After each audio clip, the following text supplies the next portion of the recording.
부모님이 연로하셔서 이제 어머님이 돌아가시고 서울에 사는 아들이 아버님이 시골에 사는 것이 너무 안타까워서 서울로 살고 있는 아들의 집으로 모셔왔어요. 그리고 이제 몇 달 사는데 시아버지가 볼 때는 이 가정에서 며느리가 왕이에요. 며느리 말 한마디는 다 꾹꾹 죽는 겁니다. 그리고 며느리는 상차려서 밥 먹고 있는데 아들은 설거지도 하고 있고, 그래서 비참하면서 보고 있는데 또 두 번째가 누군가 하니 자식들이에요. 그러니까 시아버지 볼 때는 손자들이죠. 근데 셋째가 아들이에요. 그럼 넷째가 보니까 강아지예요. 그리고 자기는 다섯째예요. 견디다 못해가지고 아들한테 편지를 썼습니다. 사모 아들 오후 떠난다 하면서 시골로 내려가고 세상이 이상하게 변해가죠. 오늘 어버이줄입니다. 비가 오면 눈물을 흘리는 청개구리처럼 자식된 도리를 다하지 못해서 불이 자는 웁니다 하는 것처럼 혹여 눈물을 흘리는 그런 심령이 없이 뿌듯하게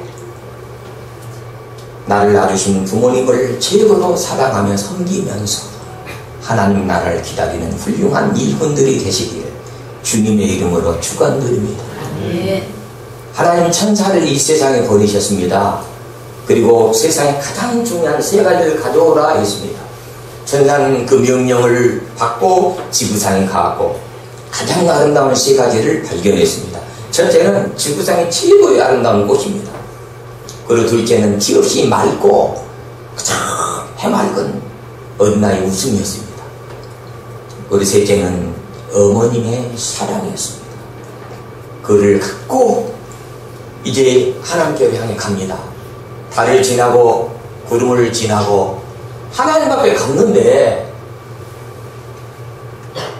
아름답던 꽃은 시들어 버렸고 아기의 해맑은 웃음은 온데간데 없어져 버렸습니다. 그리고 마지막 남는 건 부모님의 사랑이었습니다.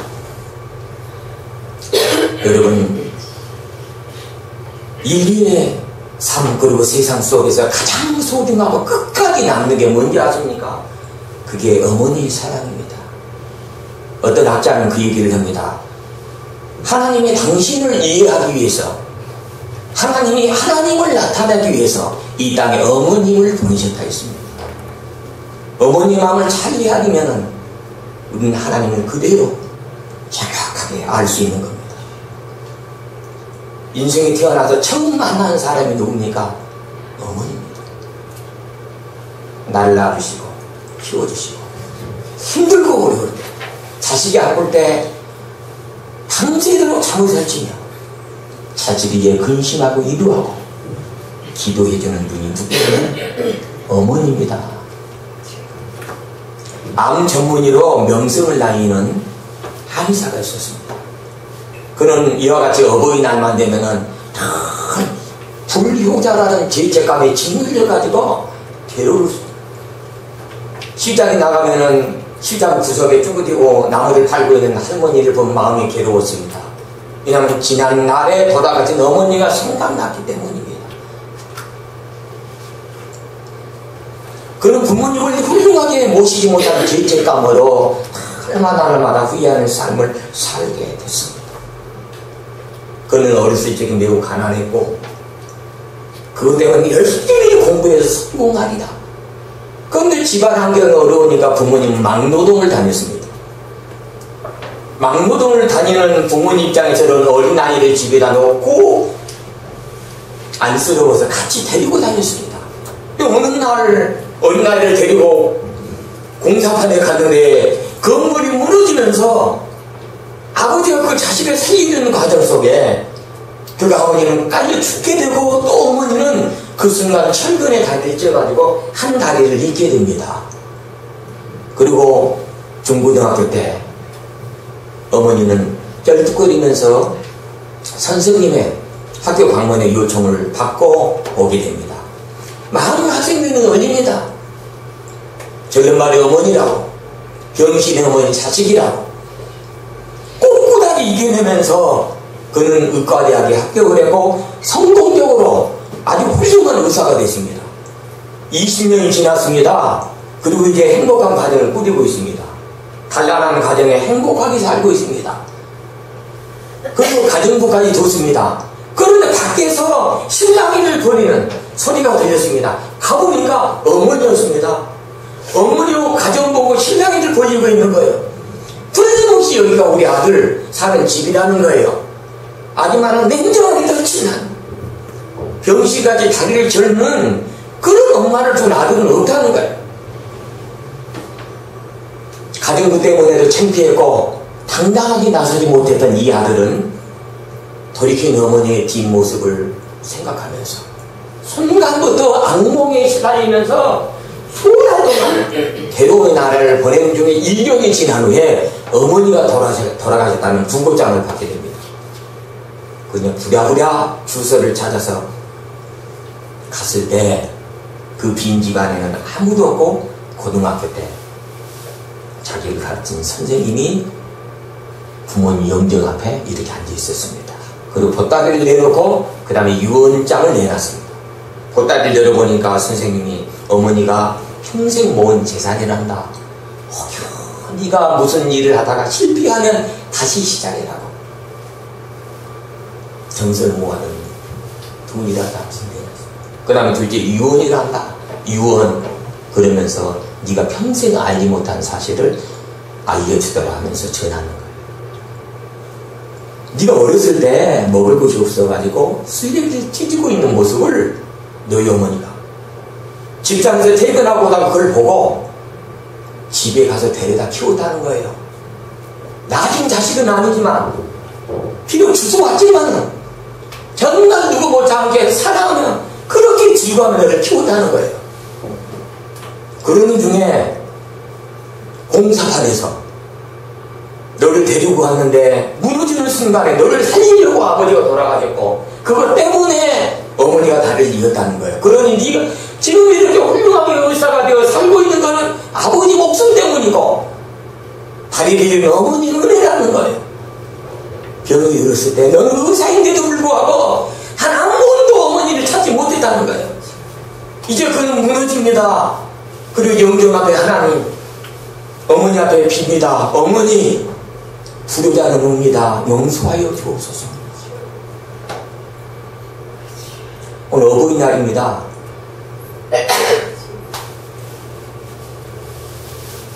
살아있을 때 효도하지 못했던 청개구리가 여러분 비만 오면은 눈물을 흘리듯이 평생 우리가 부모님 앞에 한 삶을 살아 어버이날만 되면은 우는 청개구리처럼 불효자가 되서는 안 된다는 사실입니다.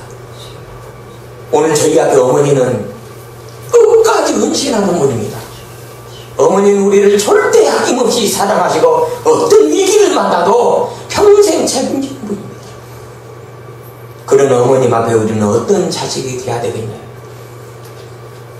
정경적으로 가보면 환경과 어려움을 뛰어넘어서 훌륭하게 섬겼던 시어머니를 섬겼던 루시의 얘기가 나옵니다. 그는 종교도 달랐습니다. 가난하고 힘들었습니다. 먹을 것이 없어서 오늘날처럼 모습처럼 밭일에 가서 일할 수밖에 없는 상황이었습니다. 그는 하나님을 노새 그 정성된 마음을 헤아렸습니다.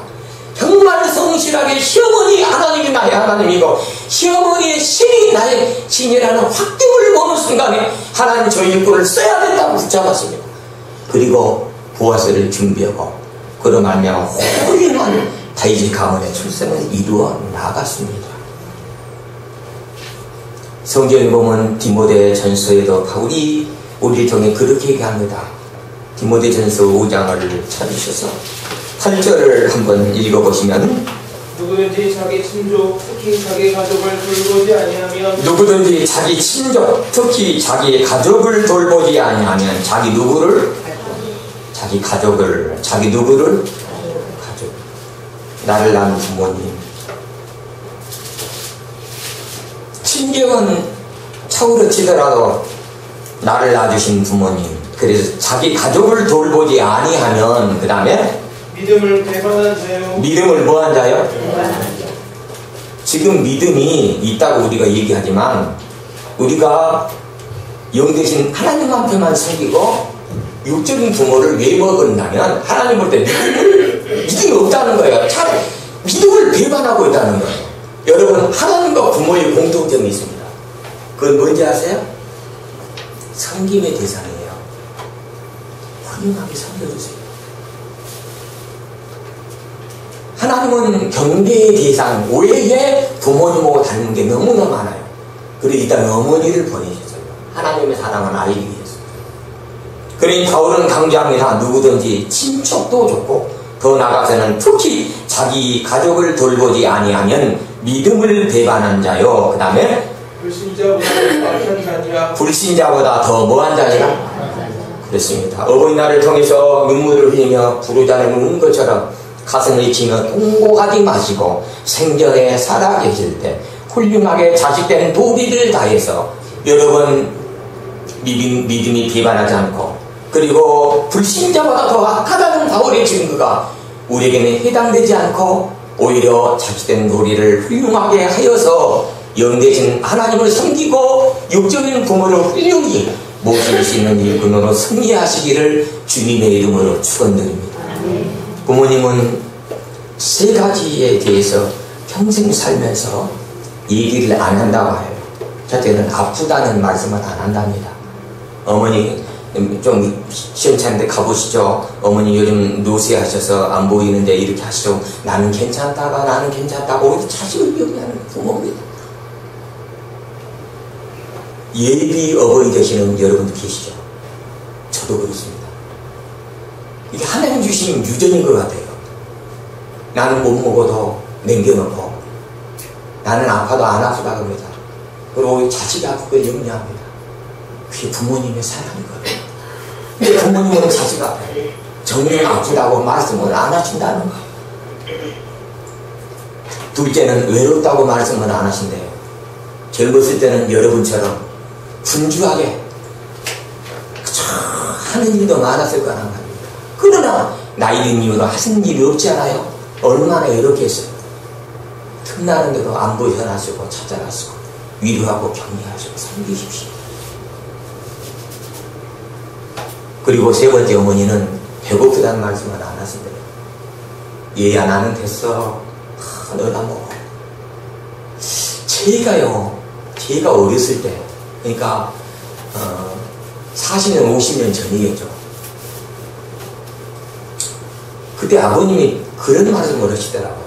동민아 내가 무슨 일을 갈 때 그러니까 그때 당시에는 이제 남의 일을 가는 거죠. 그러면 싹스로 보리 한 대를 주기도 하고 그 다음에 이제 뭐 식량을 주기도 하는 거예요. 근데 그 말씀을 해요. 동민아 할머니도 살아계실 때예요. 동민아 내가 머슴을 나갔을 때 요즘같이 일을 하면은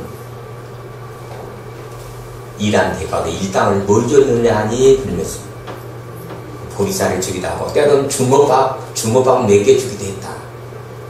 근데 자기가 먹는 점심 그것도 아껴가지고 이 주머니에 싸갖고 와가지고 어머니한테 봉양하더라. 제가 분명히 그 소식을 듣고 부전자전이구나. 그래서 세월 흘러서 이렇게 살면서도 항상 거기에 떠나지 말아요. 그게 어른을 공경하고 자식을 보살피는 그런 마음이 오늘 얘기하는 어버이날을 우리 교우들에게도 효도하는 마음이에요. 우리 심령을 여러분 함께 하시기를 원합니다. 신명기에서는요 뭐라 그러냐면 자식이 부모 말을 거역하거나 또 부모 말을 청정하게 하거나 그랬을 때에는 마을에 있는 장로들을 다 해가지고 그대로 고해가지고 장로들은 그를 돌로 쳐 죽여라 그랬습니다. 좀 무서운 말씀이죠. 그러니까 구약의 시대 같으면 부르자는 살아남을 수 없는 세상입니다. 그럼 여러분 성경에는 단호하게 말씀하시죠. 오늘 본문에도 무조건 부모의 말씀을 순종해라. 그리고 효도해라. 그걸 압축이 되는 거예요. 여러분 창세기, 출애굽기, 레위기, 민수기, 신명기 요걸 딱 5권으로 딱 압축돼가지고 말씀드리는 게 뭔지 아세요?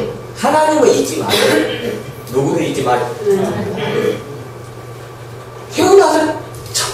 만난 분이 부모입니다. 태어나서 평생 우리를 책임지는 분, 평생 우리를 헌신하는 분 잊지 않고 여러분 살아나가시고 주님의 이름으로 축원드립니다.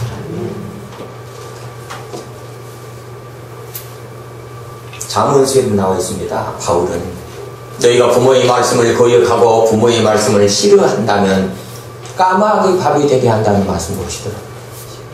참 두려운 말씀이 많은 것 같아요. 왜 그런 말씀을 바울이 강조를 하냐면 육신의 부모를 섬기는 것하고 영적인 부모를 섬기는 것 똑같다는 거예요. 눈에 보이는 하나님 역사를 믿지 않는데 영 대신 하나님을 믿을 수 있다고 얘기할 수 있느냐? 육신의 부모를 섬기지 못하는데 영 대신 하나님을 섬긴다고 말할 수 있느냐? 오늘 우리는 하나님 앞에 육신의 부모 앞에 효도하고 마땅한 자식의 도리를 다하는 어버이날이 되셔서 가슴 뿌듯하고 훌륭하게 효도해서 하나님 앞에 이루어 칭찬받는 일꾼들이 되시기를 주님의 이름으로 축원드립니다. PPT 내용을 보겠습니다. 우리는 지금까지 어머니는 그런 줄 생각하지 않았다는 거예요. 그리고 아버님을 또 그렇게 생각하지 않았다는 거예요. 정영철이라고 하는 분이 쓴 책에 보면은요, 오해라는 내용이 나와요. 그래서 여러분 어버이날이니까 저와 우리 교우들 함께 한번 싹 읽어보고 어머니의 마음이 어떤 마음인지 한번 알아보는 그런 시간을 갖도록 하겠습니다. 오해 정영철이라는 분이 쓴 겁니다. 부모님에 관한 거예요. 그래서 여러분 한 줄 한 줄 같이 성가대 보입니까? 잘 안 보입니까? 그것까지는 미처 생각을 못했어요. 앞으로 성가대도 교회가 조금 넓어지면 이렇게 이렇게 보이게끔 할 겁니다.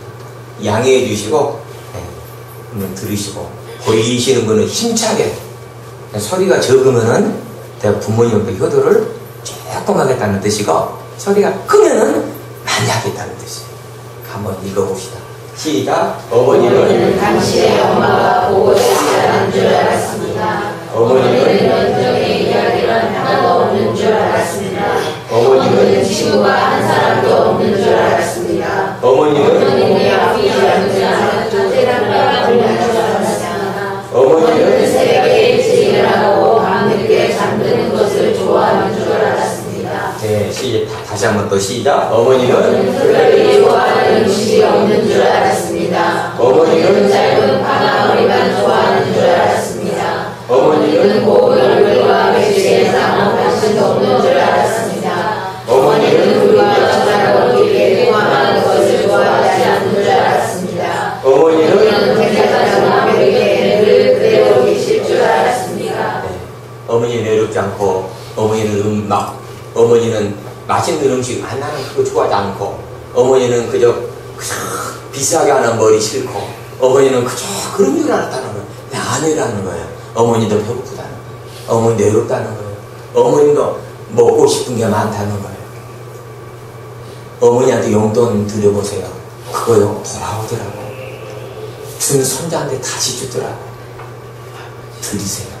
섬기세요. 사드리세요. 그리고 효도하세요.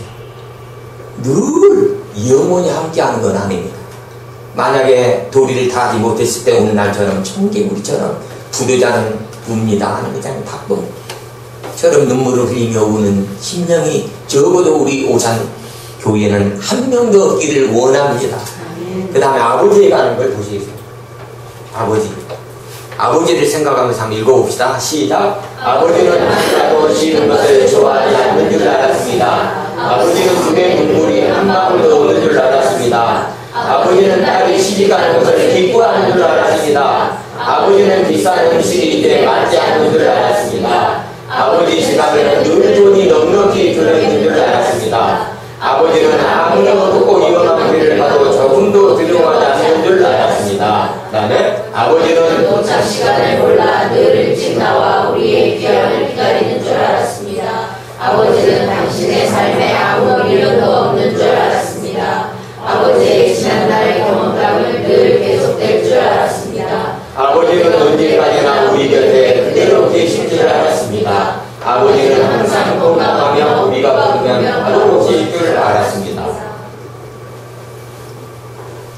아버지도 마찬가지입니다. 그래서 가시고기 아시죠? 아무것도 놓고 떠나고 그러면 그 곁을 아빠 고기가 지키는데 태어나가지고 평생 그리고 아빠는 죽고 그리고 새끼들이 클 때까지 아빠의 살을 뜯어서 자식을 키우고 그대로 끝나는 게 부성의 가시고기가 있습니다. 여러분, 우리는 좀 세월이 지나면 예리 어버이가 됩니다. 그리고 현재 입장으로 보면 우리 가족의 육신의 부모를 모신 어르신이 계십니다. 여러분, 성경의 근본적인 원리는 효입니다. 그래서 효로 한다, 충성을 한다. 그 글자를 보면은요, 아들이 어머니를 업고 있는 문자입니다. 여러분, 섬기십시오. 이제 만약에 어머니 안이 계실 때 섬기고 싶어도, 그리고 어머님을 위해 모든 걸 해드리고 싶어도, 어머니는 그리고 아버님은 항상 우리와 함께 부르시면 계시는 그런 부분, 그리고 언제까지 우리 곁에 계시는 그런 분이 아니라는 사실을 명심하시면 했어요. 후회함이 없이 효도와 충성을 다하는 부모님 앞에 훌륭한 일꾼으로 승리하시기를 예수님의 이름으로 축원드립니다. 말씀을 마치겠습니다.